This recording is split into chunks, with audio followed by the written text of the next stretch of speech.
It's good because see, here's the thing, right? So I get what I will order any crazy thing on the menu. Like I love just not even just sandwiches. Like when I get a menu, like I'll look at the specials. Or I'll look at the weird freaky thing that only they have at this restaurant. Right. And I'll get that typically, right? Whatever it might be. But, you know, the best partnerships that I have in life are with the people that are like you guys, right? That will order the same thing over and over and over again. It's good. It's a good balance. I don't that's what I'm saying though. I don't order the same thing, but I know what's safe and what's not safe. So what's safe for you? What's I mean, your safe sandwich. Well, so like, I mean, for me, a sandwich specifically, like I'm pretty open. Number 13 from Jersey Mike's, Number 13 the Italian. from Jersey- The Italian? The Italian. Okay, I love an Italian.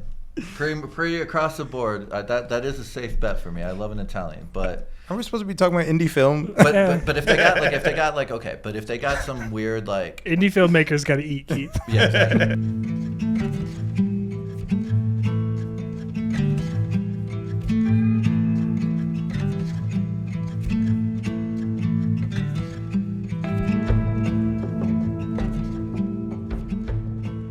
Yeah, you know that I made a movie called The Green Chili Bagel. Do you know that? Nice. It's not good, but I like the tie-in. It's not. That was a really long but good tie-in. It's not good. I didn't know what I was doing, but I wrote the script. I'm actually quite proud of the script. It's not good for no one's fault, but we just didn't know what the hell we were doing. And it was like one of the very first things that we made. So. That's the best. But okay, I do love. There's the last two shots of the movie I really actually love. Like those were really well thought out and executed. Is it on YouTube? I can pull it up. Probably. It's called The Green Chili Bagel. Ah, Jesus, don't. I act in it. It's terrible. Also, like that was the one where we learned like continuity is probably a good thing, right? I'll be honest. My favorite thing is when I catch you acting in something, like Bro, that's saying like, a little bit of Spanish or whatever. Shh. Okay, yeah, no, I'm fine to do it like for one line and like whatever, but like when I'm in front of the camera, we're Oh, I found it. When I'm in Film front of- fumblers right here. yeah, when I'm in front of the camera, we're losing. I was about to say, like, good luck finding the one thing on YouTube that I act in, but I kind of forgot that I had Look, see, an entire cooking show. I'm a New Yorker. Okay, I didn't put it on the screen That's yet. fine. It's okay. I'm a New Yorker in there because I got my Met hat. Okay, hold on, let me We were melting the whole fucking time. see if I can. Focus is a little soft on that. I can already. Focus is soft. Okay, here we go. This is what we're looking at. So check this out. Okay, I want you to look at the cups on the table. Okay, just Okay. skip to a random part where you see the cups again. Skip to a random part. Just skip around. The angle for me, the cups dance around so much in this shit. It's really terrible. I don't know. It's actually better than I remember. The cups? I feel like I just Looking at saw. the cups? I feel like I just saw a frame where the redder cup was gone completely. I'm sure. Yeah, like I know that I'm sipping it at different times. Okay, actually, okay. Can you go back to that? Okay, yeah, right there. Right Just here? play from there because Okay, this hold is on, let actually me not like. Scooch this This is over. actually not horrible. And see if I can play. Oh, do we need some sound? Probably. Let's see, is there any sound? Oh, I gotta unmute that shit. Sorry, it's my first time No, doing that's this fine. shit. It's okay. Ooh. Oh my gosh. Wait, hold on. Yeah. Those capers? Yeah. I like the way it ends. Yeah, good, very good. I like the way it ends. Okay, filmmaker to filmmaker, what makes a good movie? It could be a lot of different things. I mean, in some ways, the way I see it is it's poetic and like what makes a good poem. I mean, like iambic pentameter, alliteration. So it's just like your preference. I mean, look. What tickles the taint? I mean, I guess, yeah. Well, all right, let's rapid fire here. It's just poetic. I mean, to me, like a great film is idiosyncratic and has a poetry to it that is novel and interesting and makes me and allows me to kind of emotionally connect with it, whether it's laughing, whether it's being moved, whether it's feeling like I am seen. Like the most powerful movies and the greatest movies like always do some variation of that for me. Yeah. Okay. No, I mean, I think, I don't know. It's one of those things like, I'm not sure that I could really justify any particular response, right? Like, It's hard to put into words. it is. I mean, and it is subjective to a certain degree. But I'm almost inclined to say there are no bad movies. Oh gosh. Oh wow. Okay. I very much disagree. I don't know. That's what I thought until I was a judge for a film festival, and that was not. No, I mean, I think I don't know. I'll walk that back a little bit. But anything that is made with intention, anything that is made with heart, anything that is made, even if the end product is not good, I don't know, right? Like it's weird. Like I almost care. I almost care more about the process than the end result. I do care a lot about the end result. And there's a lot of movies that I just can't stand that are, I think, considered, whether box office success or story-wise, like, are considered good movies by the general populace, right? And I can't stand them. There's also movies that are considered, like, extremely artistic and really well done that I can't stand. So, I mean, I don't know that I'm particularly good at quantifying what is a good movie. I know what I like. Okay. What is that? I like weird shit, dude. Weird shit. Nice. I don't know. I like to be taken on a journey, and I like it to be something that just completely dissolves the world around me for just a little while.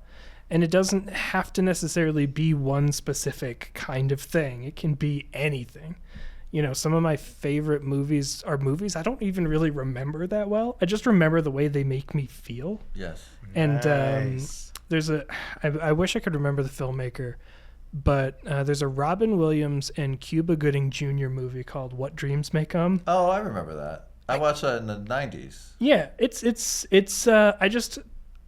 only scene that I remember is him entering the sort of, I guess it's kind of like a, Is he like in purgatory? It's a purgatory. At the very least, it's a purgatory adjacent image. But he falls into this field that is all painted. Yeah. But he can like feel the paint of the flowers that are all around him, and I don't know. I feel that movie. Yeah. I I haven't seen that movie since literally the 90s, like in the theater. But for me. Yeah, the connecting and feeling, because I like all sorts of different kinds of movies. So there's a movie project I'm working on right now with a filmmaker I've worked with before, and we're sort of writing it together in a way. I mean, he's doing most of the writing, but like we're kind of going back and forth a little bit.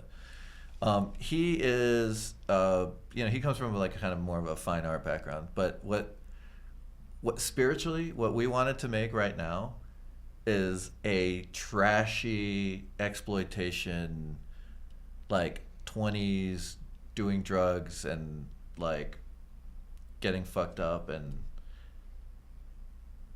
weird sex, like that. That's what we're spiritually feeling, right? Like that a movie like that gets me excited because I don't see a lot of stuff like that these days. And he has a really great kind of backing premise for it. It's like every time I read new pages and stuff like that, I just get so excited because I know like we're gonna make it and we're gonna go for it, and it's gonna be weird, and not everyone's gonna understand it. Nice. But you know what? I don't want everyone to understand it. Oh, fascinating. I don't. I thought that was the whole point. I want the right people to understand it. I don't. Who are the right people? The people that have the same kind of like values and like sense of humor. And so you can make a movie that's specifically crafted just for a specific type of audience or a very small audience, and they'll get it. You know those people I was talking about before that take advantage of people and and also, side note, make bullshit ass garbage. I don't want to make a movie for them. I want them to be offended by this movie. Oh, that would make me happy for them to be made uncomfortable and offended by this movie. So like for me, like Like there's something about that. I don't know how to explain it exactly, but that excitement when you're writing, when you're drawing, when you're like sketching it out, when you're imagining, when you're writing dialogue, and it actually is kind of funny, you know, and not just funny for your friends, but like gut laugh kind of funny. There's something special about that. You know what I was thinking about? I was thinking about the movie that you guys made, Keith. That Ghost Hunters movie. Seance Sisters? Yeah. I was thinking about that movie because it has some really good jokes in it. It has some it's really underrated, but then at the very end, it has such a great joke in it that every single time makes me laugh. You know what I'm talking about, right? Is it the one time to watch some porno? Yeah, where it goes into like the YouTube view on the laptop, and it's you, right? It's me, yeah. It just lands every single time, and there's something about the joy of making something that like it just kind of amuses you every single time. And I'd much rather make that than some like shallow kind of just, you know, I don't know, something that aspires to be deep but is like quite shallow. I see so many filmmakers making shit like that. I think I know what you mean, because Felicia watches a lot of these smaller indie films on Netflix. Yeah. Where I'm like, is this one of those movies where like nothing really happens? She's like, yeah, you know, they have like a little romance thing, and then nothing really happens, and then everyone's sad in the end, and then that's it. And then you're just like, the fuck? And it's the same thing over and over again. And I see what you mean. I was like, man, imagine how much time, money, and effort went into this. But then you think back on their mentality, maybe they're trying to build a movie for a specific type of audience that enjoys something like that. Isn't that kind of beautiful, though? I love the idea. And like, I'm also guilty of it, too. Like, there's definitely elements to this doc that are a little bit out there, a little bit more experimental. Some of the stuff that we filmed out in Elena Gallegos, that I don't think people are going to understand it. Is that good or bad? But the right people will, you know? The right people. But like for my film specifically, like that is going to be one moment that a certain group of people are going to resonate with. And then there's going to be other moments where everybody will at least get something out of it, right? And that to me just is really special. I don't know. It connects me to people in a way that I don't normally get to connect to people, right? Because when you're looking at the world from your own perspective, you never really get that chance to break out and look at something through someone else's eyes. But in some way, shape, or form, at least, I can, you know, resonate with the fact that people are connecting to this in different ways, and that helps me just kind of not feel quite so locked into my own perspective. I feel you, but then I see movies that make me wonder, like, what the fuck is wrong with some people? Yeah, like, that's like when I saw Human Centipede, I was like, someone fucking had this idea to make this fucking movie. So for what makes a good film for you, though? I think I think you guys are right. Something that makes you feel, whether it's, and it doesn't even have to be necessarily a movie. It could be a moment in a movie. Yeah. Or like I remember. Just a couple weeks ago, I watched showed Felicia Good Will Hunting for the first time. Yeah. And the scene where he's about to call, where he says, calls him son. He's like, and I was like, right when he says that, I look over and she's fucking sleeping. Oh no! And I was like, that's the moment where you're like, oh, and just fucking pulls your heart out. And but I'll remember that forever. Or even is great in that movie. Yeah, I mean, great in that movie. or even when people ask me what my favorite movie is, I say Godfather Part 2. Yeah. I honestly don't even remember much of it. I just remember that the entire time just being like, this is so fucking beautiful and well done. And Robert De Niro in his fucking prime talking fluent Italian. I'm just like, this is so fucking cool. This is like an iconic moment. Yeah. And that's a classic. And I just like moments like that make you sort of just suspend your disbelief. Or I just saw Obsession, and like I just found myself in my seat just feeling like cringy the whole time. And I was like, I love things that make me take a step out of reality and feel a certain way. And at first I was like, I got mad high beforehand, and I was like, the new Scary Movie is out, and I was trying to tell Felicia, I was like, are you sure you want to fucking get scared to all hell while being high? Can't we just like watch Scary Movie and just like, have some high laughs? And I thoroughly enjoyed being in that state, and it was good. It was very well done, and it was to know that the budget that they had and the lighting, to look at it from a technical perspective, you're like, this is very well done. It's really cool how well done it was for such a minimal budget. They're all miracles in a way. They're all miracles in a way. Like, I've always felt that. Like, they're not supposed to happen. Like, they're not, like nothing I've ever done is supposed to happen. I feel like it's sort of like chemistry. It's something that's just like, it would turn out to be this fucking incredible thing. Like, upon original idea, did you think it was going to be as good as it was?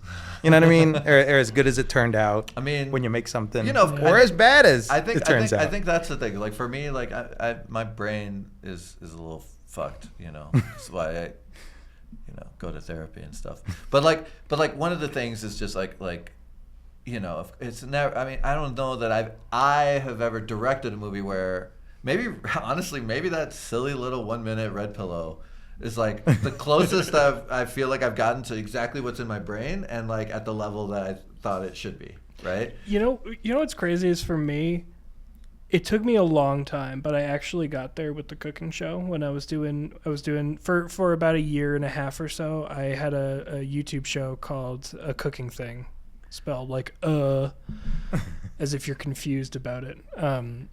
It's great, by the way. And I thought it was great. I've only seen 2 episodes. It's great. A lot of them are very similar, but I try and do some different things with each episode. But there were a few that like.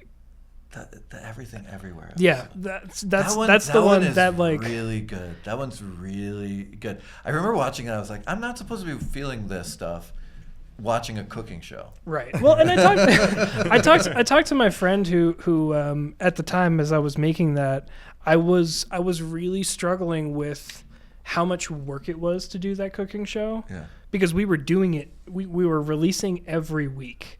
And we would be recording for like the entire weekend. Yeah. We'd do like blocks of like maybe 3 or 4 episodes, and our kitchen would be a huge mess, and we would just be so stressed out. And then we would edit them over the course of the next month or so and release them. And every time I'd be like, man, we're only getting like 200 views on this or whatever it is. But you got some that got. I got some that got a pretty decent. It was never the ones that I thought would. One of them, interestingly enough, got more views than any other, just specifically because people were mad that I made the wrong assumption that Shaggy from Scooby-Doo eats meat, and apparently everyone was very mad about the fact that I didn't know that Casey Kasem made Shaggy a vegan. Dude, but anyway, that's besides the point. People are fucking insane, man. But I was talking to my friend who had a YouTube channel that was doing primarily like video game, like Smash Bros. He was doing like this series where he would teach you in a very funny way, basically like how to play each Smash Bros character as they were being released or whatever. Mm-hmm. And I remember talking to him because his channel was really successful. It grew very quickly. But I remember talking to him and being like, I had this kind of realization as I was working on the script for the Everything Everywhere video, which is about apple pie. For people who don't know. And I was actually I almost submitted that to dive in last year, but I thought that the brownie one was a little bit better for the general audience. But I came to this realization while I was working on it that I didn't care how people responded to it.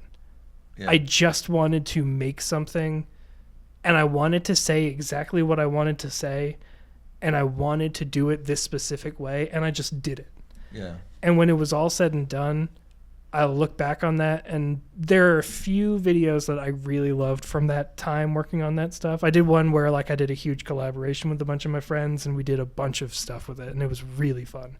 But that is still the one that I think about the most because it affected me the most as a filmmaker and as a creative. Nice. And that feeling, I guess, I asked Felicia why she wanted to do Seance Sisters, and she had that exact response. She's like, I just wanted to fucking make something stupid. I just wanted it. It's not for other people. It's this thing inside of me that I want to make something because I want to do it. And if other people like it, cool. If they don't like it, cool. It's whatever. Yeah. And the feedback that she has gotten is it has resonated with the people that she wants it to resonate with. Yeah. It's like, oh, fascinating. You know, I think for me, like, it's like, I was trying to think, when you're talking about Felicia, it made me think of that ridiculous dive-in video that we shot for the first year of dive-in, which, because she was in it. Well, so were you. Yeah. Both of you guys are just so great in it. I mean, Felicia had a little bit role, but, like, she just nailed it. And then you, in that stupid video, it is so stupid. I mean, it is just unbelievably stupid. But you popping up and just being just extra, like 100, it's 100 old school humor. 100 It's like old school XP. slapstick humor that kind of lacks in modern day just cinema. You and Gary just playing off each other, it was you and Gary, right? No, it was you and Adrian. It was you and Adrian, right? That's right. My bad. It was you and Adrian playing off each other, and it was so stupid. And but I rewatch that sometimes, and I'm kind of like, damn, how the fuck? We shot that in 2 nights. It was cold as hell. Everyone was miserable. It was cold as hell, and how the hell did we do that? I don't even know. To get back to this idea of like chasing, right? Chasing? Like chasing a feeling, because I think that's in some ways like what like I as a creator like have always been chasing is this feeling of emotional resonance. And the thing I think about, I think I've probably told it to you on air before, but you know, when people ask me what my favorite movie is, like it's tough for me because like I've watched a lot of movies and I have there's a lot of movies I really, really love that have connected with me. And you know, I could say Indiana Jones or something like that because like those were some of the first movies when I was very young that like I just thought were the coolest. Like my mom, the first videotape that my mom bought for us was Indiana Jones and the Temple of Doom. And I probably watched that, I don't know how many hundreds of times. Me and my brother probably watched that. And so to this day, even though it's like the canceled Indiana Jones or whatever, it's my favorite still to this day. I think it's just got all the cool things in Indiana Jones you would ever want, minus Nazis. No Nazis in that one, but he does beat up a lot of other people. But the thing that I always say is this French movie called The 400 Blows, and you know sometimes people that don't know me. You know, they think I just say that to sound fucking cool or smart or whatever. But the truth is my cousin in Peru, when I was visiting my family in Peru, my cousin took me, she was older, she was like maybe like 10 years older than me. She took me to go see this movie in this beautiful restored theater in the center of Lima, right? So I didn't know anything about it. She just told me, you need to come and watch this, right? So I go, didn't know anything about it. Didn't know Francois Truffaut. Didn't know the French New Wave. Didn't know anything about anything of that stuff, right? Like Terminator 2 was probably my favorite movie at the time, you know? Like it's like that, right? Good movie. It is a great movie. It's a great movie. But so anyway, so I sit down, right? And it starts with this beautiful music and all these shots of Paris. And then it's a story about this boy growing up in kind of this Paris that's still reconstructing from the war. Okay, I think the movie came out in 59 or 60, somewhere around there. Right, so it's still kind of busted up from the war, right? And his parents are kind of disinterested in him, and they just sort of go about their lives. And he has this kind of rich interior life of like creating things and writing, but he's also like a terrible like rule breaker. He doesn't listen to anyone. He does whatever the hell he wants. He's bored as hell in school. And I just remember watching it and just being like, how does someone know how I feel? Like, how? How does someone know how I feel like in my heart, right? how can someone have this character who I just feel so deeply on a spiritual level, right? And this is not necessarily a great character, right? He does all sorts of stupid, crazy things. And at the end, he gets sent to military school, and then he runs away from military school. And it ends with him just running, and he finds a beach, okay? And he goes to the beach, and then freeze frame, the camera zooms in on his face, and that's how the movie ends. And I just walked out of there, and I was so moved. Like, I was almost catatonic. I was like, and I didn't know movies could do that. Wow. And I love like Terminator 2. I love all those things. My dad loved action movies in the 80s. I saw like every Schwarzenegger movie, every Stallone movie, every Bruce Willis movie. Like, you know, like he took me to all those things, right? But I didn't know a movie could do that.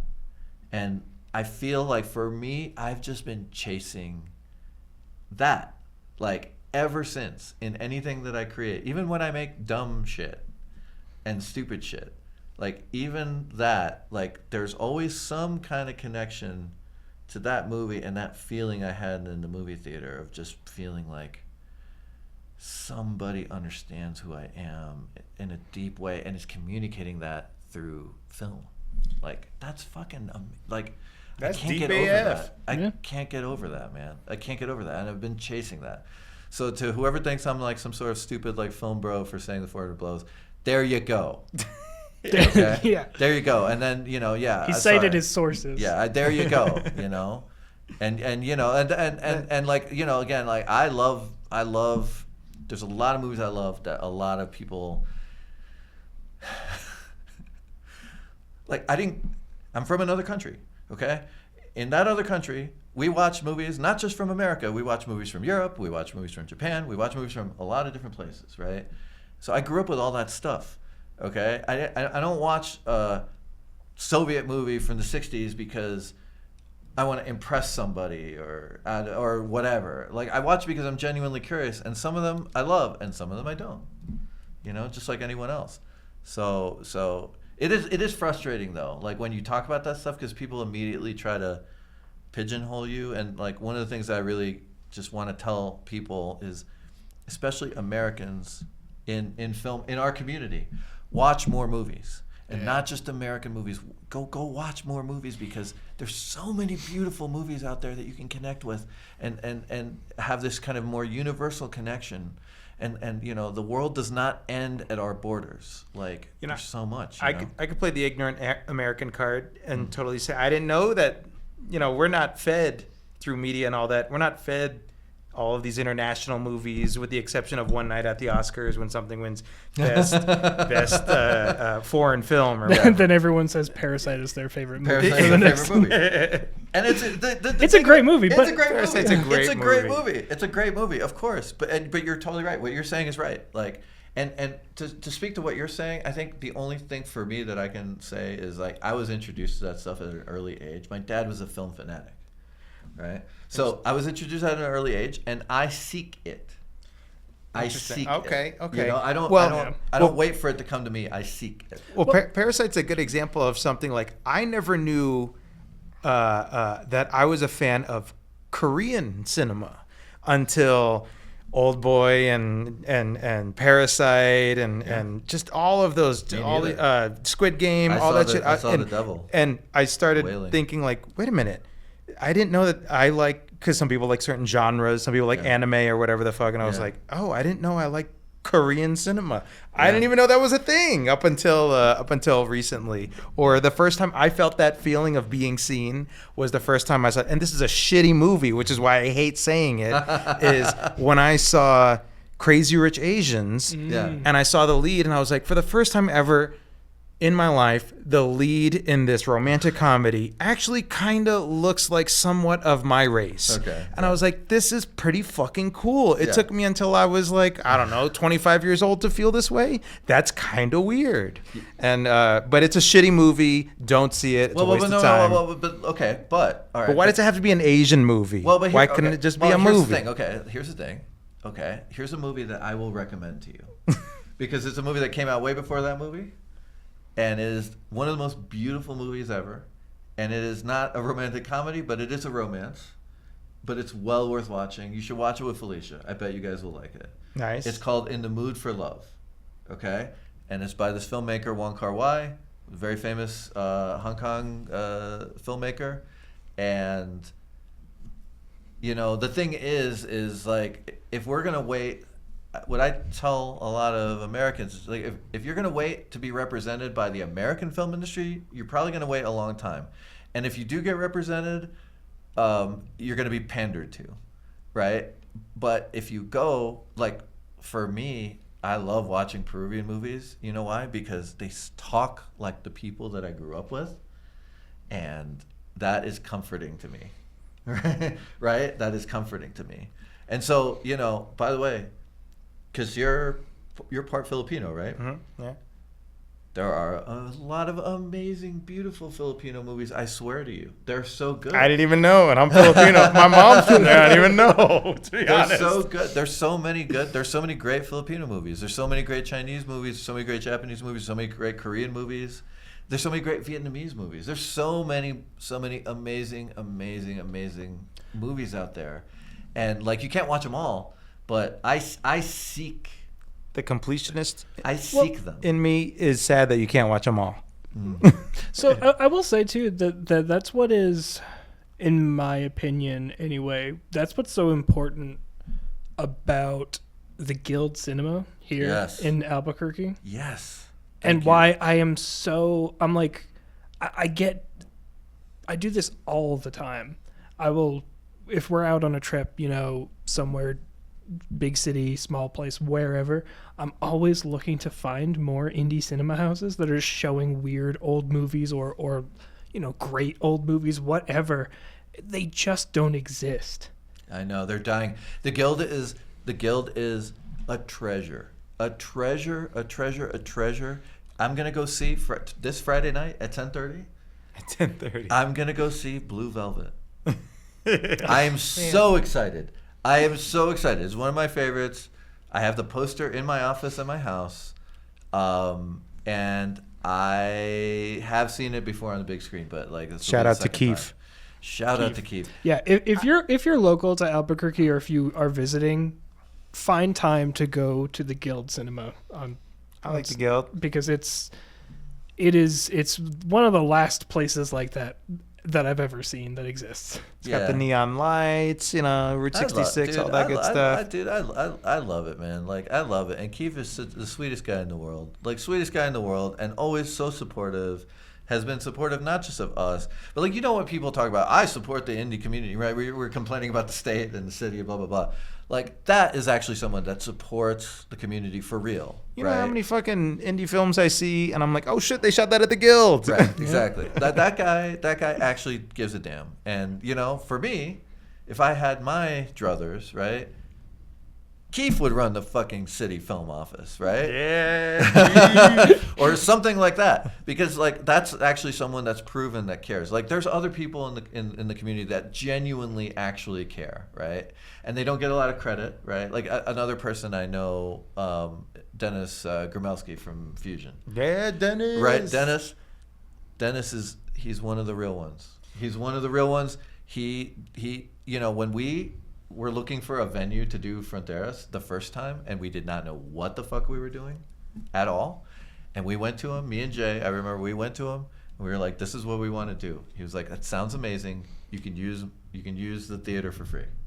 Nice. He didn't know who the fuck we were. We just walked off the street. And I first met him, someone asked me about him, and I was like, he is the only person I've ever met in my life willing to fight to the death for the sake of art and theater. Yeah. He you know, these are people that they should be the ones holding the levers of power because they really genuinely care. It doesn't come from a place of greed or selfishness or narcissism or ladder climbing, right? There's so many people that they'll help you, and then as soon as you're not useful or valuable, like, peace, right? These are people that help and go to bat every single time, over and over and over again. What does the future hold for us indie filmmakers here in New Mexico? Is it looking bright? Is it looking shitty? Is it you know, something that's within our control? I think in y'all's opinion, I think it has to be in our control. I think it's brighter I think it's brighter than it's ever been. Wow, that's some high praise. Oh, well, I mean, what is happening now is exactly what happened in the 60s. Studios stopped making movies that people wanted to go see. And then they were like, wait a second. What about these weirdos coming out of film school? Like George Lucas, like Martin Scorsese, or people that were doing indie stuff, super indie stuff for like Roger Corman, right? Like Bogdanovich, Jack Nicholson, all these people, right? Like, and they were like, all right, fine, here, you guys, you make movies because like people want to go see your movies, right? The same thing is happening. Now, what the revolution that they brought to American cinema is undeniable, but ultimately they didn't change the industry, right? What we, the modern indie filmmaker, have the opportunity to do is completely uproot the industry and make it something very, very different, to where it no longer resembles the old Hollywood or the old studio system or the old exploitative indies, whatever. We actually have the opportunity to set the table. And again, dude, Backrooms, Obsession beating fucking The Mandalorian in the box office. It's just it's a magical time. There's so many great opportunities, and so my hope, just my only hope, is that we build something that isn't just a pale kind of shadow of like what the previous thing was. Like my hope is that we build things that are different in a almost revolutionary way, and like the time is now. The time is now. The time was last year, really, but the time especially is now to like go out and there and make stuff. And you know, a lot of people are like, yeah, I'm gonna make stuff, and like they think that the first thing they're gonna make is gonna be like an incredible success, and that's just it's very rare to me. I've very rarely seen that happen. What I see typically is people grinding for years, and then they're in the position to make something great. Like, I'm very proud of a lot of the things that I've been associated with for the last 5 years, film-wise. But the best things that I'm going to be associated with are ahead of me. And I can't wait. That's a big reason why I'm excited, too, because I feel like I personally have kind of finally gotten out of that phase where I've been grinding and, cutting my teeth on what it is that I want to creatively say and how I want to creatively say it. And I feel like, especially in the last year or so, I feel like I am more confident. I'm ready for that next big thing that could be a real, impactful thing. And I feel like so many people around me, you guys included, are getting right there too. And that's really exciting. I feel like that's what is getting me out of bed in the morning with this community, is just that it feels like so many people are really ready to step it up and really throw themselves into something that is totally different and totally unique and special. But I also want to say, to your point, Alonzo, and also just to the industry, because they're listening, don't learn the wrong lessons from the whole Obsessions, Backroom, Iron Lung. Yeah. Please, it is not. It's not because these people were social media stars or YouTube stars or whatever. That has nothing to do with their success to the level that they had it. Yes, it did help them immensely. Well, they had a built-in audience. They had a built-in audience that helped, but their audience alone was not what grossed that film. Right. $200 million, right? The lesson here is don't just give influencers or social media people the keys to the kingdom. The lesson here is just take more risks with low budget things and make good shit. It was acquired. It was acquired for $15 million. No matter, it was still a good fucking movie. Yeah, at the end of the day, it was just done well. Right. And there are so many incredibly talented filmmakers who don't have that access, but also don't need that budget. Yeah. You give them a fraction of what, you put into that film, and they will show you something that you will never see the likes of. Give me $750,000. Give me, I dare you. Give me $750,000. I don't even know what I would do with that much money. I'm like, I know. damn, that's a lot of crafty. Literally. Give me that idea. I dare you because We're getting the name brand crafty, not that fucking, not that Costco shit. Nah, I'm still getting Costco shit, man. I love Costco. But like, no, you're totally right. Like, you're totally like those lessons to me. People will learn the wrong lessons. People absolutely will learn the wrong lessons, like they usually do. But that's fine. These things get sorted out in the end. Also, I just want to say too, like support, like,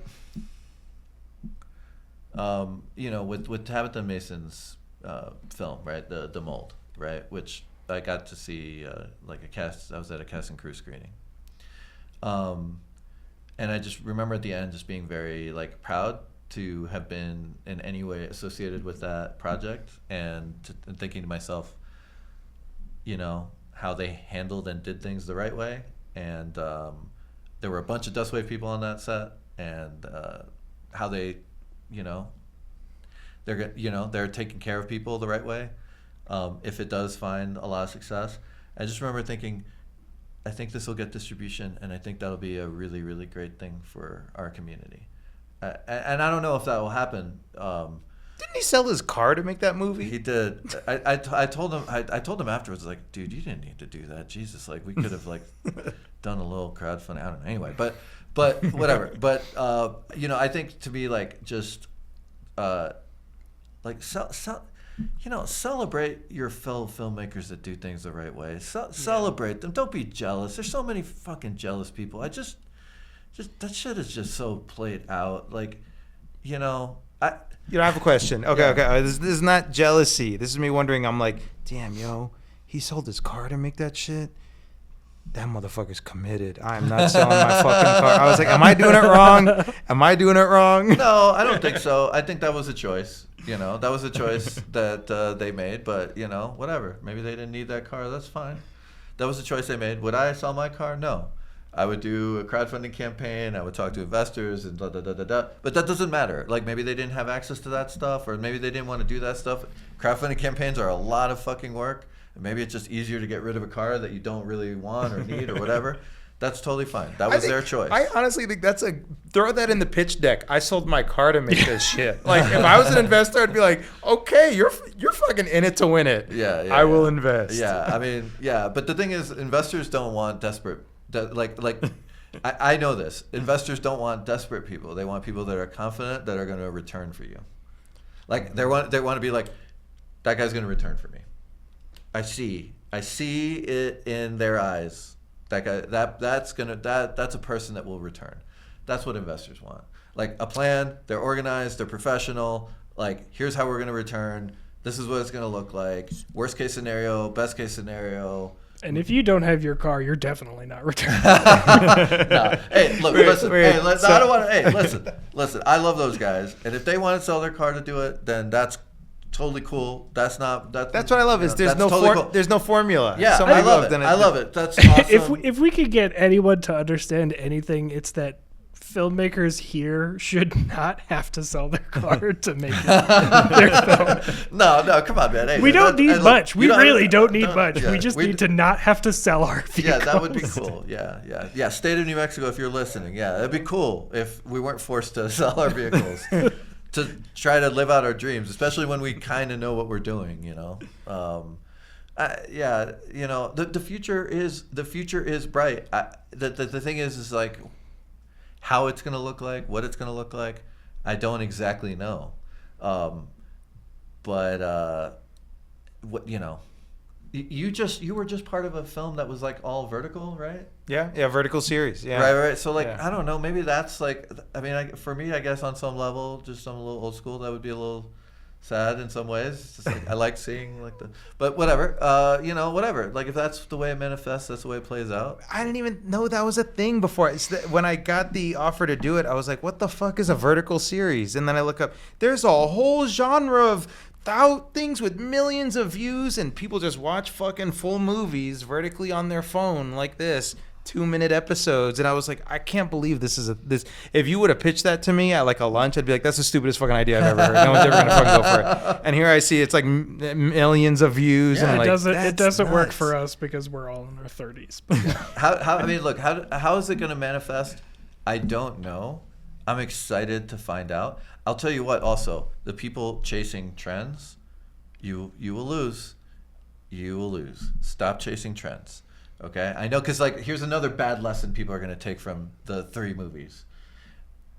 Oh, I need to make a horror movie, right? That's the low budget horror movie. Now look, there's a long tradition of low budget. Should I see The Iron Lung? I think so. Yeah. Like, I saw the preview and I was like, that's a lot of fucking blood, because I read all the stats about the blood and shit. Well, if that's not your bag. No, I mean it's whatever. But I was just like, hopefully it's a good movie. I mean, it wasn't my favorite movie, but it's also something that I think he largely funded himself. It's a kind of I would say it's just watch it for just, even if you're not going to watch it for just like for like enjoying a movie, just watch it for like research. The technical. Okay. Just what this is one approach. But I know people are going to learn the wrong line, and they're going to make the low budget horror. They're going to do this and that, whatever. And like, don't chase trends. You don't know in 2 years, like. I remember all 90s, the whole basically late 80s and through the 90s, with the exception of like Scream. Yeah. Horror movies were dead. Mm-hmm. Right? Scream, by the way, I love that movie. Matthew Lillard is so good in that. First Scream is not the 7th. Movie. Aren't they on the 7th one now? I can't fuck with that. It's Skeet Ulrich. Skeet Ulrich, yeah. Skeet Ulrich and Matthew Lillard are just so good. I mean, it's so good in that movie. It's a funny movie. It's a great movie. But horror was dead for like 15 years, basically end of the late 80s through the 90s, beginning of the 2000s. I think the movie that brought it back a little bit actually was 28 Days Later. Ah, nice. That was like the first movie I remember that was like a success.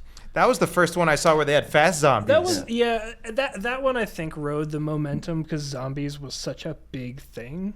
But I think they were the first one with fast zombies, right? And I think it became like that one came out in 2003. 28 Days Later. Yeah. When was I Am Legend? 2 years later. 2 years later. Yeah, I think. Because they had fast zombies.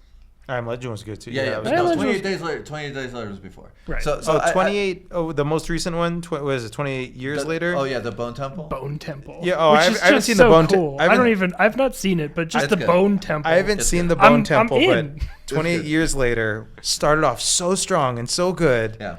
And then it just like fell off a cliff. And I was just like, I don't know what happened. I don't know. You might not like Bone Temple, but Bone Temple has it's mournful in this very weird, interesting. Well, it's also not Danny Boyle, right? It's not Danny Boyle, but I liked it. I liked it a lot. But anyway, what I'm trying to say is 15 years that horror was dead. Like dead. Not one big hit except for Scream, right? Like dead. And so if you're going to chase trends, just be prepared to lose. Just be prepared to lose, right? Like make something that's authentic to you, right? That you think will connect with this audience or that audience, right? Because the people who made Iron Lung, Obsession, and Backrooms, they were not following trends. Yeah, they did those films because, for whatever reasons, they were connecting with the story. Yeah, and they knew the right way to do it. That's true. I want to go on the record and say I hate movies that are overhyped, because a lot of movies are overhyped now. You get mad hype and you watch them like, oh, that was cool, but didn't live up to all the fucking hype. I could say with confidence that Obsessions did not disappoint. It did not disappoint at all. What was the last movie that you felt like was overhyped?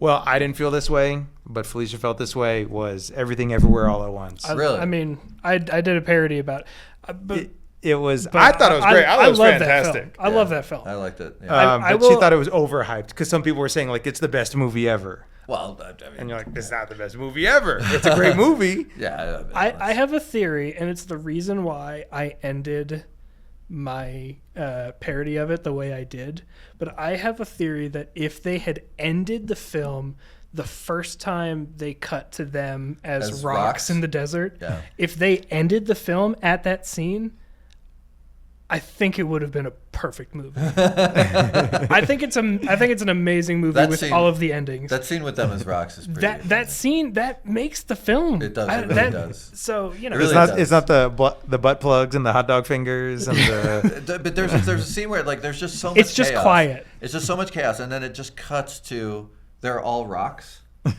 and like there's no. It's like quiet, and then you just see like inner monologue like. On screen. I remember. Remember that? And I totally agree. That I think that scene actually makes the movie. So the new Naked Gun. I felt like I love the original Naked Guns movies. If people have ever seen Police Squad, which was the show that the Naked Gun came from. I love Airplane. I love all those movies. Like those are some of my favorite movies. It's funny as hell. I love Leslie Nielsen. Jesus, I mean that guy. I just see him. I just look at him and he makes me laugh. And when I heard that it was a new Naked Gun with Liam Neeson, I actually had hope because Liam Neeson. There's a Ricky Gervais show called Life's Too Short with Warwick Davis, and there's a scene where basically Liam Neeson shows up to Ricky and Stephen Merchant's office, and he's like, "Hey, I want to do comedy," and they're like, okay, you've never done comedy. And he's like, but I want to do comedy. And he's like, okay, you kind of seem a little bit serious. And he's basically like, yeah, but I want to do it. And so they run through these like comedy scenarios, and he's just so dead serious and solemn, and it's just funny as hell. So anyway, I remember seeing that scene, and I remember thinking, okay, maybe this could work. Like weird oddball casting, but maybe it could work. And it just didn't. I really wanted to. That's a really hard. That's a really hard formula. I really wanted to like it. I really wanted to laugh like I laughed with Naked You know Gun. which one is a throwback for me that is part of that same like Hot Shots and that kind of like high visual gag style. I love Hot Top Shots. Secret with Val Kilmer. Oh, Top Secret with Val Kilmer, great, amazingly great good movie. film. Yeah, that's a great movie. Have you seen Hot Shots? I have not. Charlie Sheen. Hot Shots. Charlie Sheen. I saw the Charlie Sheen documentary. Oh. He's like one big pile of coke. Oh yeah, I know. And like, didn't he?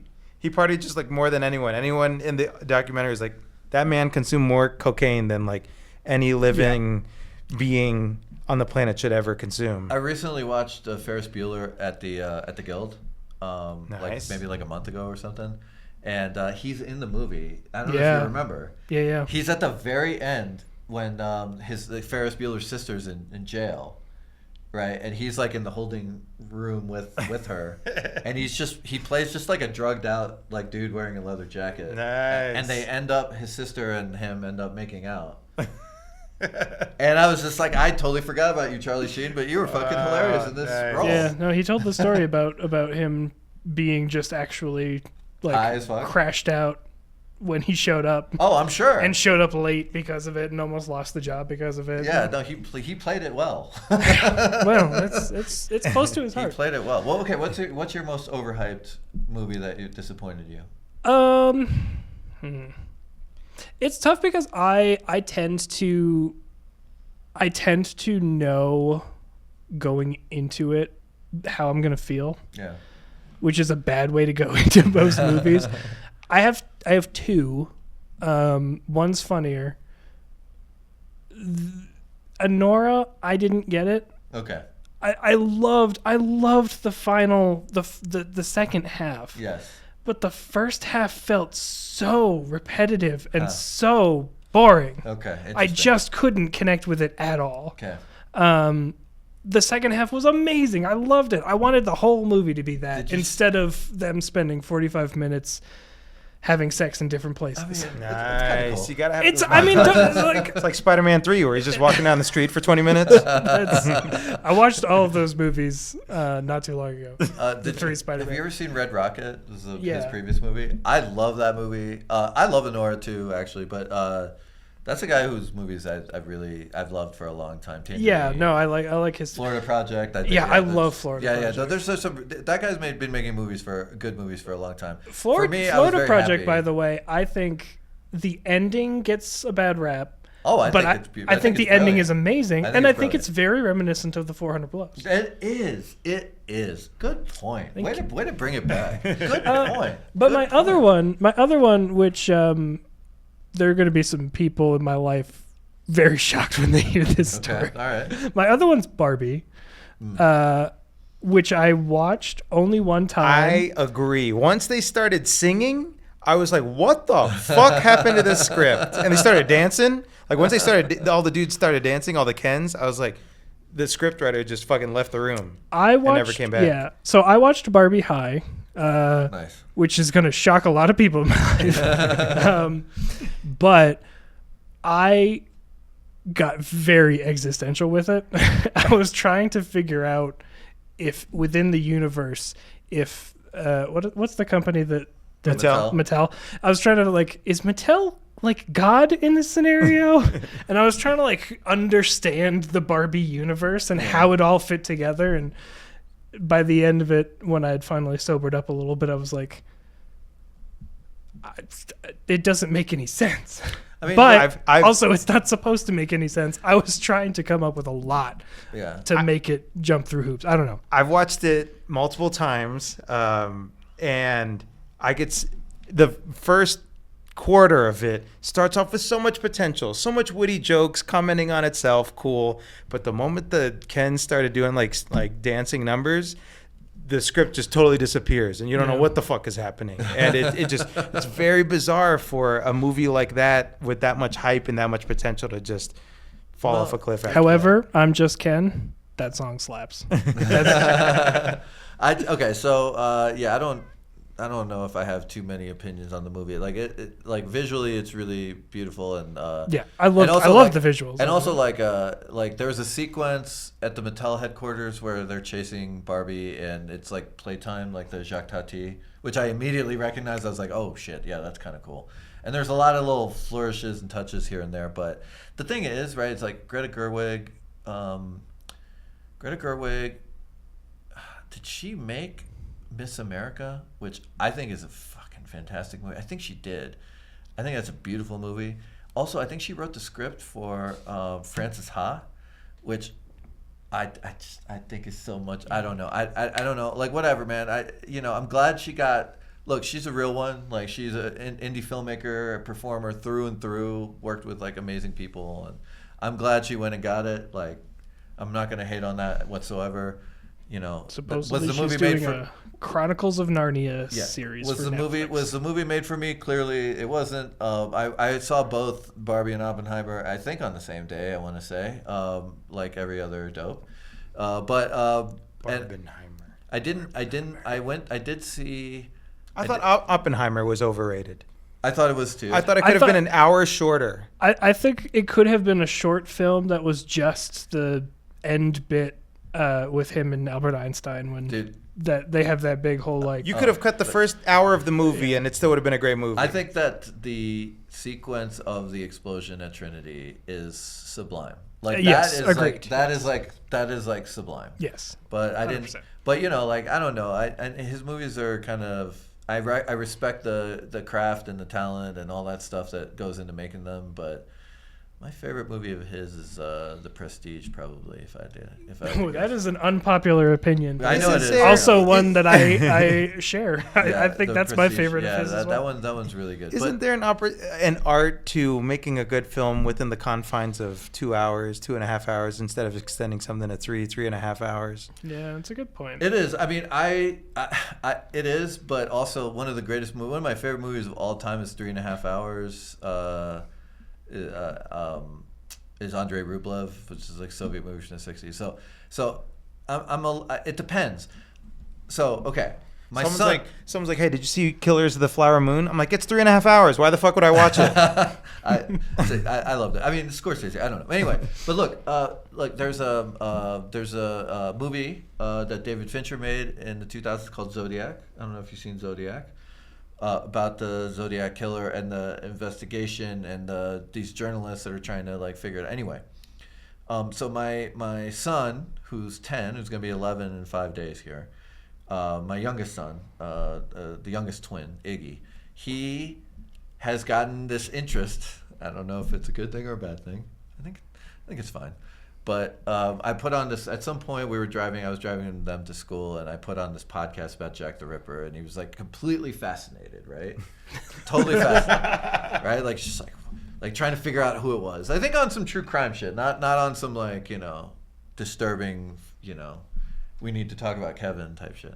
Mm-hmm. But anyway, so he wanted to watch a movie, and I thought, if you like this Jack the Ripper, because like it was, they're trying to figure out who Jack the Ripper is or whatever, right? Like I was thinking about Zodiac, and Katie was like, "What's the rating on that?" It's rated R, but I think he can handle it, right? Wow. So we watched this movie. It's 2 hours and 40 minutes long, but it does not feel like that. Like you're gonna watch it, and it's moving and moving and moving and moving and moving, and he just got completely sucked in. And it was awesome, actually. It was awesome. It was really the first time, I think, that he watched a movie that I really like, that isn't a movie specifically made for kids, and he just got like completely just sucked in. Oppenheimer was also, I think, one of the first movies that we had to pause it like at a certain point just because we were so tired of it. Like it was not even that the story was bad or anything. Like it was good, but it was so fast and it was so dense and it was so long. Yeah. At a certain point we were like, we just need a breather. We need an actual intermission from this movie. Then we can go back into it and we can finish it. But yeah. It was so fast paced and the editing was so fast, and I was just like, I'm getting all of this. I'm understanding all of this information, but it's just happening too fast. I want it to slow down for 5 seconds. Yeah. JFK is another long movie that I will go to bat for. It's an Oliver Stone movie, 3 hours long. And we've talked about this before. As a new parent now, shout out to Bebe. Yeah. That's a debate that I was wondering. We're actually talking about. My daughter loves all the music from K-pop Demon Hunters, but Felicia's like, no, it's too scary. And she said the same thing about Nightmare Before Christmas, right around the holidays. And I was like, I don't think it's fucking scary. I think she should watch it. Yeah. And she was like, all right, cool. Put it on. Let's see what she thinks. We put it on. She loved it. Yeah. She didn't think it was scary at all. And it kind of makes you think like, what is scary to a human being, to one person as opposed to a kid? And because like, I don't think fucking K-pop Demon Hunters is scary. Maybe she might. I don't know. No. Yeah. I mean, my kid's too young. My kid's only a few months old. but I think about it a lot. I'm like, I think he would love K-pop Demon Hunters. like with my sons, Iggy and Frankie. Frankie's very, very sensitive, and so he refuses to watch like horror, anything like that. Very sensitive.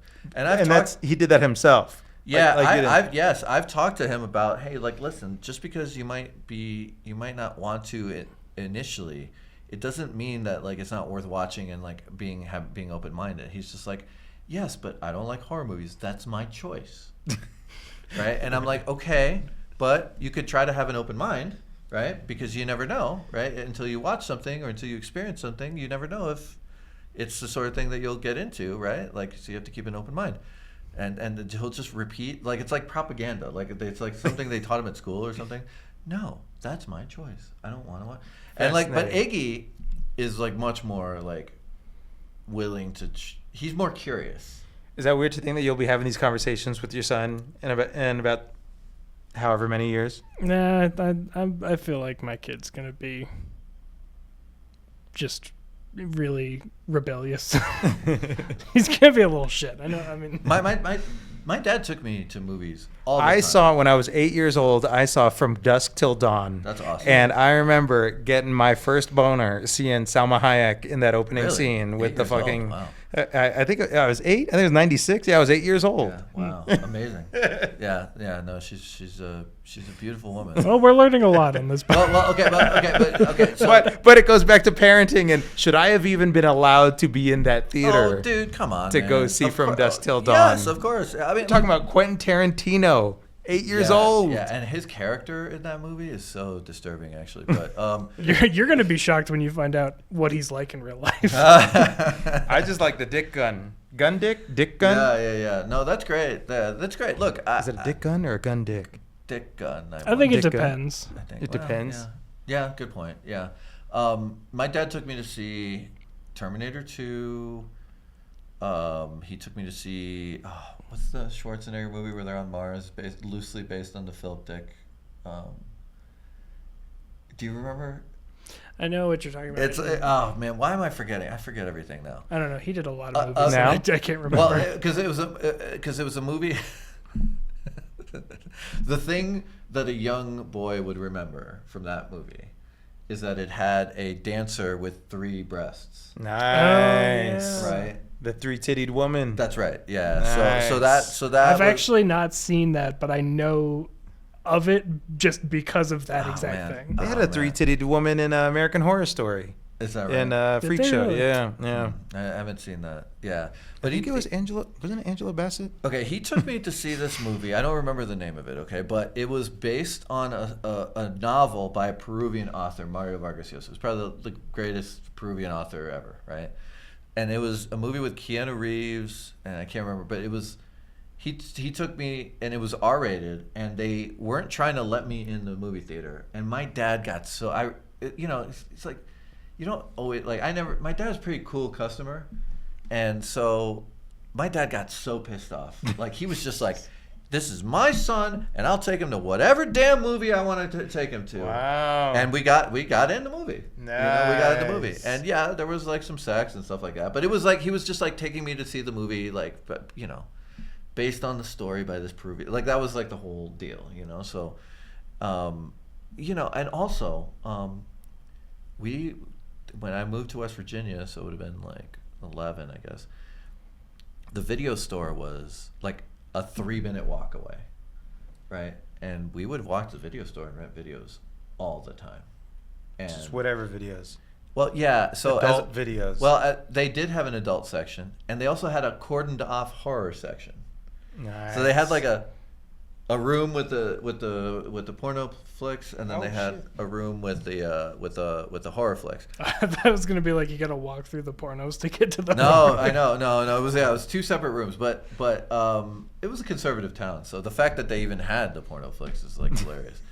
But so as we got older, we would like push the limits of what we would rent, right? Of course, we were looking at for us back then, the box. It's just like, if the box looked cool, we're fucking there, because we didn't have the internet, we didn't have IMDb, we didn't know this. We eventually started to understand that stuff. Then we would look at the box and be like, oh, this is the director, this is the whatever, right? But like back then we didn't know, so it was just like, did the box look cool? Fuck yeah. Or did the title? Like, we rented a movie in that horror section called Curse of the Queer Wolf. Just off the title. It was just like, this is a stupid ass title. This is gonna be a fun time, right? Was it a gay ass wolf?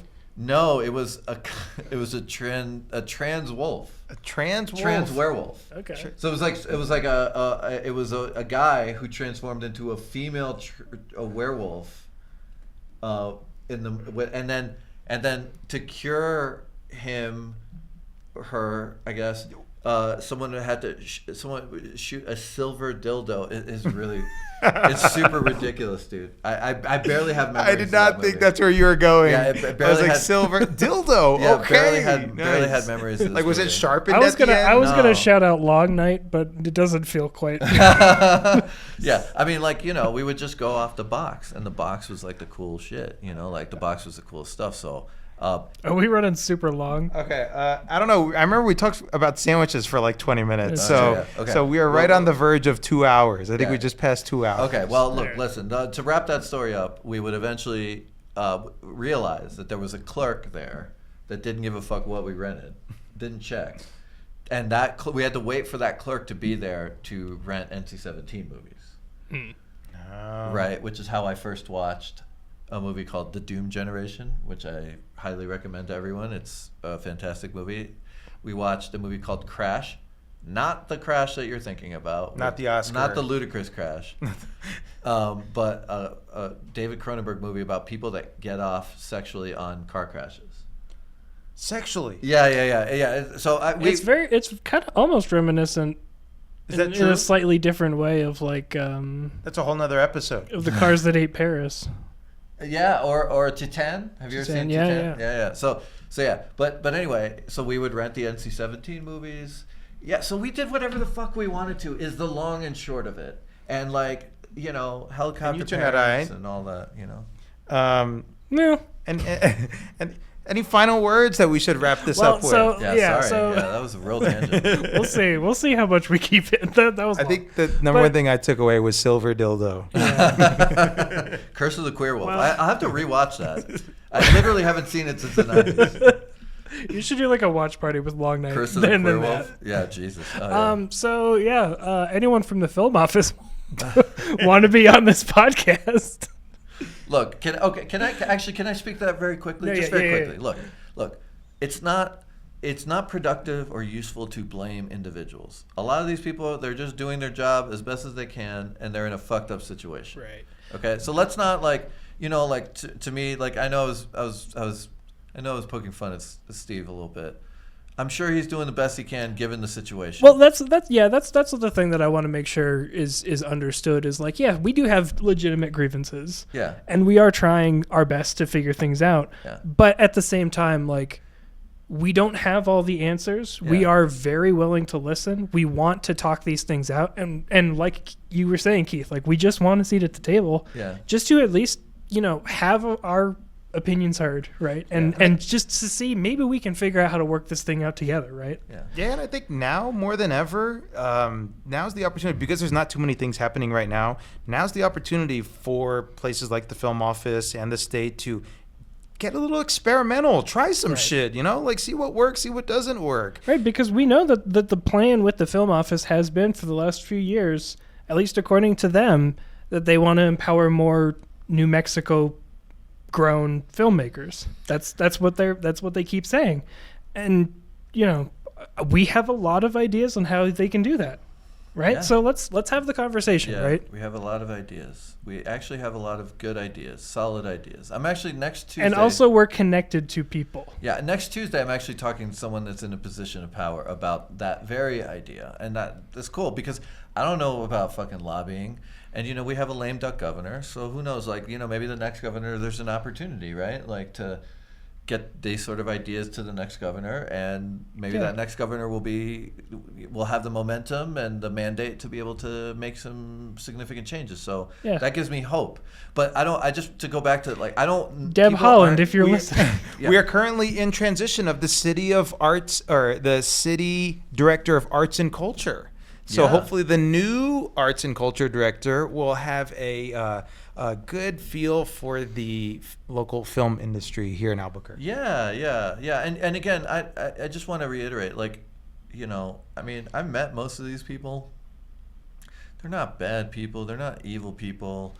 A lot of times they're put in difficult, impossible situations. So, it has nothing to do with that. And I think, it's like for example, like Trump. Yeah, Trump sucks. Trump sucks, right? Like, but sometimes I get really annoyed with just like the focus is always on Trump. Like, it's just like, no, like there are bigger structural things going on. Yes, he's the kind of figurehead of it, and you can hate him as much as you want, and that's fine. But there are bigger structural things going on that need to be like addressed in like kind of grown-up ways, not in like, I hate the bad orange-haired man or whatever. Yeah. And like it's the same thing with like a lot of our like officials, like, I'm not saying they're like I've met most of them. They're pretty cool people. But what I'm saying is like, let's not focus on individual people, and let's like focus on bigger structural things and address those structural things in a sensible, meaningful way.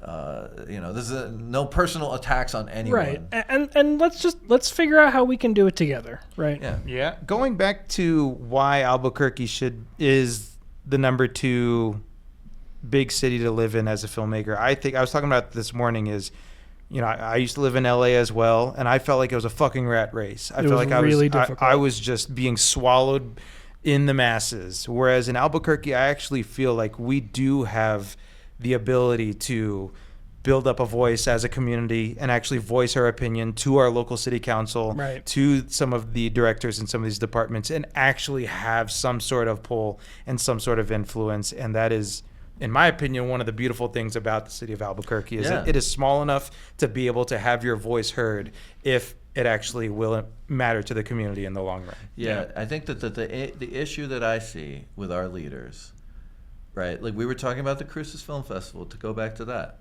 Why doesn't something like that happen here? I believe strongly that our leaders are not visionary enough. And I think the reason that stuff happened, like the way that stuff happened, is this film professor had a vision. And then he took it to the university, and the university was like, you know what, this is cool. We're going to support it, right? And then it had a little bit of success, and he got the city on board, and they support it. They support it. They see the vision, and they support the vision, right? And too often, right, like in our city, we settle for Band-Aids or the status quo. And we deserve better. We deserve more visionary leaders that are going to make the changes that we need to see. And can I just give an example of a possible thing? I went to the City of Arts and Culture Department and told them how the chemo is not accessible to local artists. And they said it's one of the most affordable venues. How is it not accessible?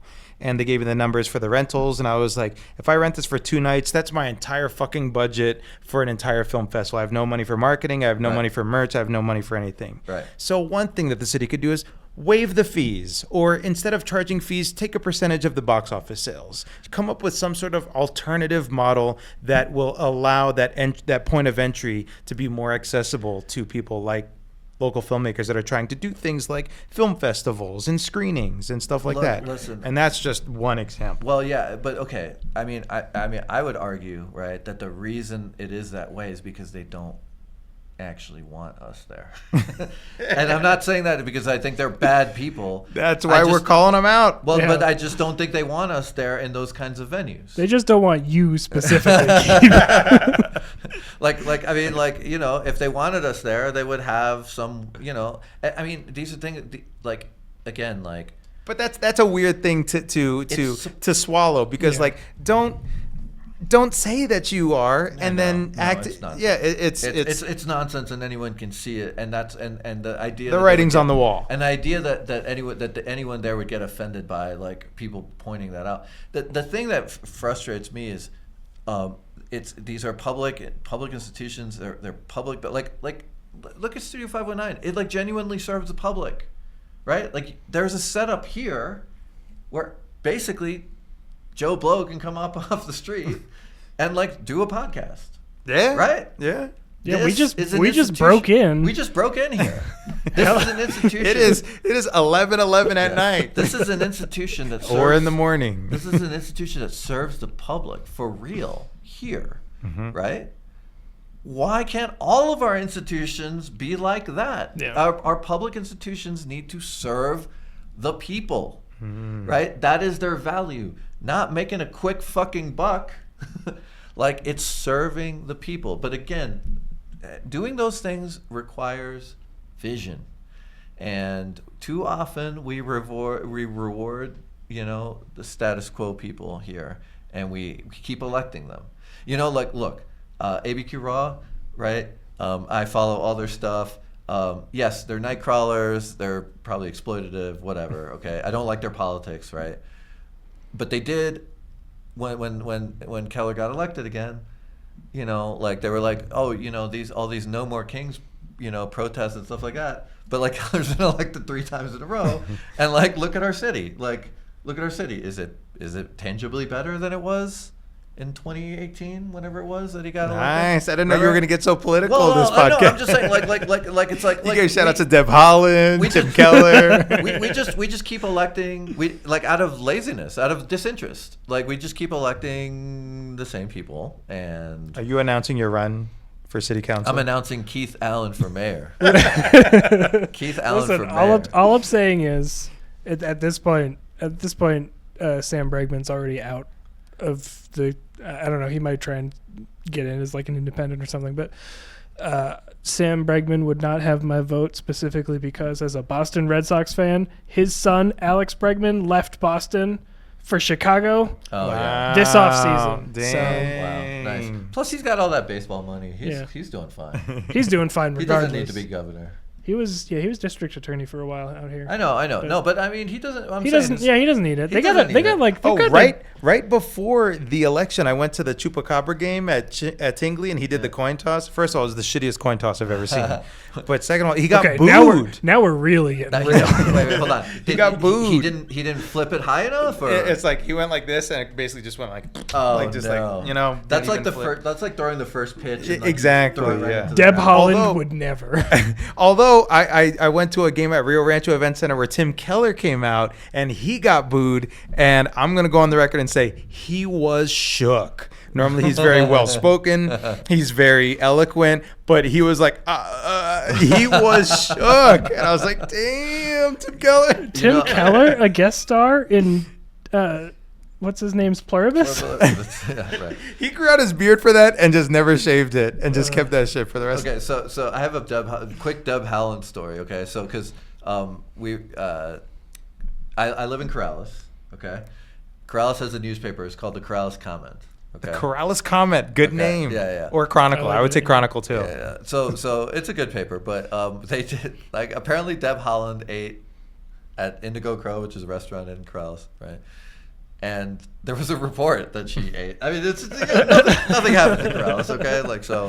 You gotta take what you can get, right? But the thrust of the report, okay, this is so funny, is that she had a steak, and she wanted to put ketchup and A1 sauce on it. She lost my vote. And they didn't have it, so they had to run and go get it. That was the story. So lots of things happening. Shout out Deb Holland. Yeah, so we'll wrap this up here, but I think just as a general summary, go to Alicia's New York bagels and subs. Okay, yeah. I'm hungry, and I barely ate anything today, so kind of hungry. Vote for Deb Holland or whoever you want. Vote for Deb Holland. No, I'll just be I'll do the same thing I've done. Silver dildos. And Chris the Queer Wolf.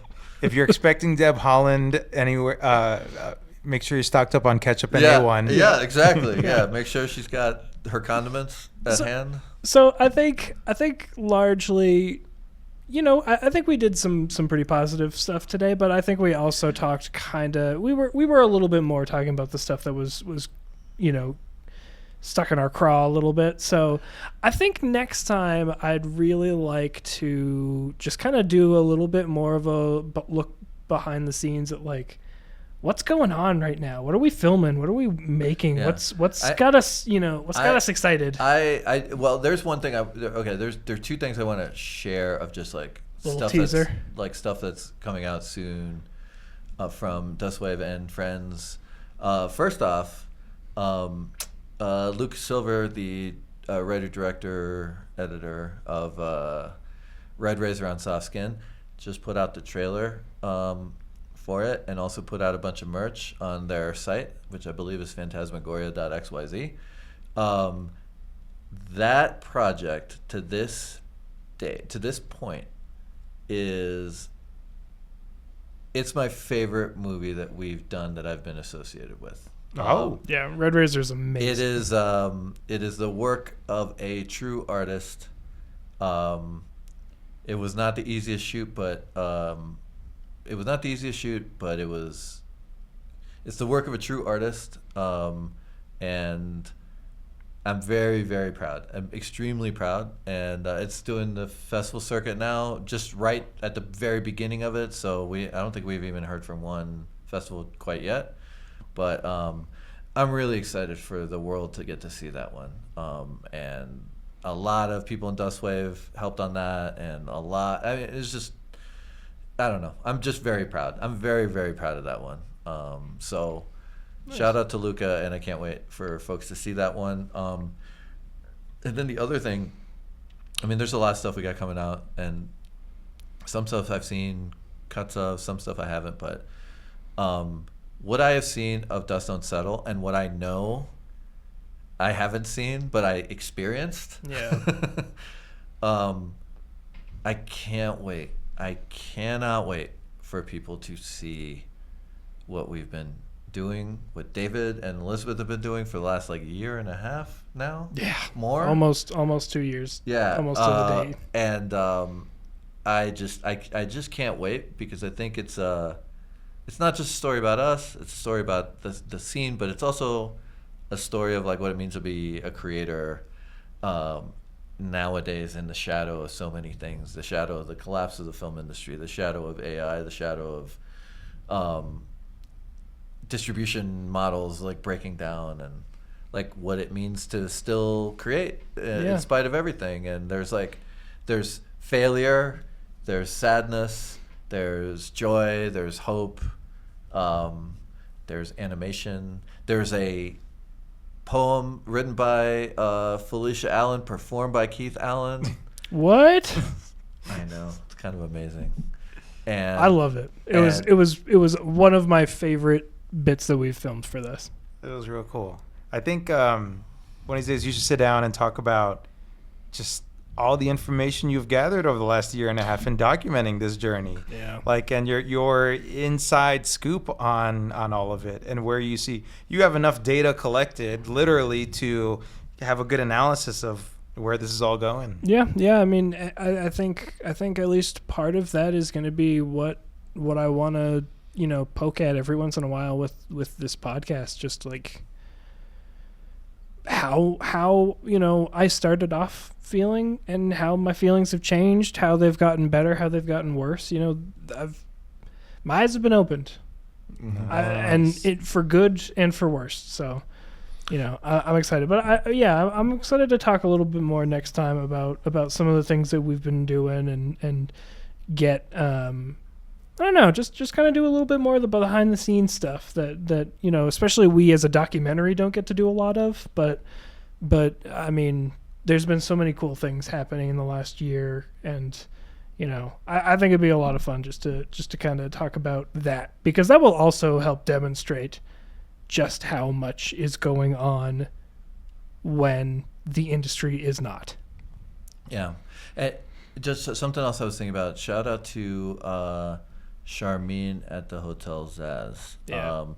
I want to shout her out because she recently went through some tragedy, and she's an awesome human being and supported us in so many ways. Allows us to do dive-in, which we had the most successful dive-in we ever had last time, which was so cool, and also allowed us to shoot a short film, kind of branded short film thing that we did which looks really nice, at the Zima Vinyl Lounge, which if you haven't gone, it's really, really cool. And I'm really proud of that one too, and all the people that got together for that. We got a local soon to be star, Lex Latito, was in the short, and some other very talented people were in there, and my goofy ass is dancing in there, which is really fucking hilarious. But yeah, shout out to Charmine, who's the person that kind of has allowed all that stuff to happen, and we sent her some flowers on Monday, but she deserves a lot more. She's a pretty awesome human being. Yeah, she's a great example of just someone in the community down to try some shit, try to get experimental, down to support. Yeah, always down to support, a positive person. That's one of the main things that I've discovered over this journey, is that is so much the defining quality of this city and this state in a large way. The Film Fiesta, August 1st. Film Fiesta, August 1st. Did I get in? Can you say if I got in? Oh, we have it's not the deadline. Well, there may we did get more submissions today. Yeah, there may be. If you can attend the Dive-In Film Fiesta, you may be able to see a work of mine. Yeah. Maybe. Nice. Maybe if I make it in. You maybe. Keith is playing coy. I'm sure you're gonna. I won third place last year. And there's Film Fatale at the end, August 22nd at the Guild. Oh, it's all women. All women filmmakers. Yeah. All women filmmakers. That's cool. What else? I don't know. There's a bunch of projects that we're in, like just starting or kind of. There's a project that I'm really excited about that I've been working on called Paradiso, that is written and directed by Rhiannon Barella, that I've been helping her develop, which I'm really excited about. Tribute to Brian De Palma. We'll probably shoot it at either end of the year, beginning of next year. Still working on drafts of the script and stuff, but really excited about that. Also, something else I'm doing with Rhiannon is we are making a graphic novel together. I'm writing it and she's drawing it. So we've been working on that actually a lot over the last week. It's a horror thing. It's about a Greek mystery cult that has survived to this day. There's a lot of blood, and it's fucking it's really unhinged, and it's one of the ideas and the concepts I had for a long time that I knew it would take probably money that I could never raise, like to realize it. So I love comics, so does Rhiannon, so we've been working on that together. So that's really exciting. And then I've got another project that I've been working with Adrian Pijon on, and it's called Big Sword. And I don't know if you saw. I like Big Sword. Yeah, I don't know if you saw. If you go on Adrian's Instagram, like we put together like a pitch deck for this competition, and we actually made a big sword out of paper mache. How big is the sword? It's like Cloud Final Fantasy level. Yeah, it's enormous. I'm gonna show you a video here in a second. Or like Pyramid Head from. I'm gonna show you a video, but we made like a promo video for this stupid pitch thing. Nice. It was very dumb. We shot it in one night, and then we put Adrian in corpse paint. But it is the thing I was talking about before, which is it's just like very trashy exploitation thing, and but basically the premise is that someone finds a cursed big sword at a convenience store, and hilarity and craziness ensues. So Nice. So we've been working on that one a lot. What else? I don't know. A lot of other fun things. A bunch of shit. There's a lot going on. Keith, anything you want to plug? I'm about to hit the road for a couple. Couple months. Plug your trip. Plug my RV trip. Well, I think just in general, right? Like Studio 519. Oh yeah, I mean this is filmed at Studio 519 here in downtown Albuquerque. It's a free resource for the public. We have lights, camera, action, whatever you want, available to the public for free. And all you have to do is check out studio519abq.com. On Sopapilla Productions Instagram, we have this thing called the call sheet that it is a calendar with all events we could find in the indie film scene, whether it's screenings or auditions or random film fiestas or festivals. So we throw all that shit on there with links, with hyperlinks to be able to get you to information on those events. So like if you see, the 48-hour film project is happening on the 29th or whatever, you could click on it. It'll bring you to their website and give you all the information that you need. And that is the call sheet under our bio on Instagram, Sopapilla Productions. Now, Keith, let me ask you something. Yeah. Shouldn't that be the job of the city film office? That should be the job of the city film. That's what they should be doing when we only got 2 things filming in town. Exactly. I just want to throw that out there. That's the point that I'm trying to make. Is last year I plugged all these events, and then someone came up to me. They were like, hey, where can I find more information on all those events? And I just fucking typed it on a page, and I was like, there is nowhere you could find this information. And that's where it sparked. And I was like, you know what? I should fucking make this because fucking film office ain't doing it. And that is something that the film office, both Albuquerque and New Mexico, can do to help out local filmmakers here in the state. Yeah, that would be really cool. That would be really awesome. Yeah. Well, I'll plug Rack Focus since I am a sponsor of it. Mm-hmm. I don't remember the day of the premieres, but you will be able to buy tickets to that. You can look online at rackfocusnewmexico.com. End of summer? It's end of summer, yeah. I think screenings are like mid to late August. I can't remember.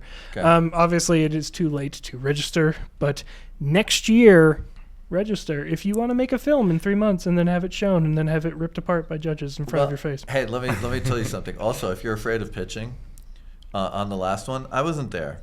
But I was told about the slapdick, haphazard nature of some of these pitches. So I'm gonna propose some potential adjustments in future. but I wouldn't worry too much about having your pitch rejected, especially when one of the pitches is basically like, I don't know what I'm doing. I did not plan anything. This is cool. Wow. So, good evening, sharks. Exactly. If you think that's your bar, that's your bar. If you think you can do above that, you're probably I did not plan anything. Yeah. Well. Yeah. Nice. Hey, thanks for listening. Thanks for talking with us. And shout out New Mexico Film. Yeah. Don't forget about Alonzo's silver dildo. We learned it's not mine. It's from the movie. We learned a lot about each other, and we shared, and that's what New Mexico Film is all about. Also, Film Office, you got 3 fathers here, all of whom either have kids in the school system or soon will be in the school system. Yeah. And we want to be able to put them through college. Yeah, that would be really awesome.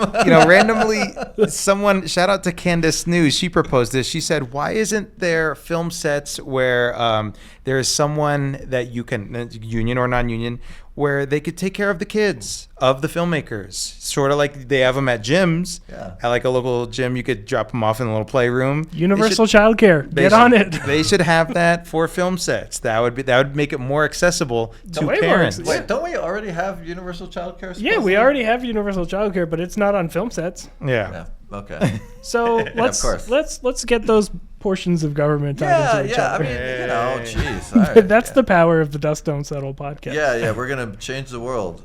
Yeah, except we keep electing the same people. All right. All right. Well, thanks everybody. Thank you. We'll see you soon. Thank you for listening to the Dust Don't Settle podcast. Be sure to tune in for the next part. We finished this conversation with Keith. We're talking a lot more about movies and the things that inspire us.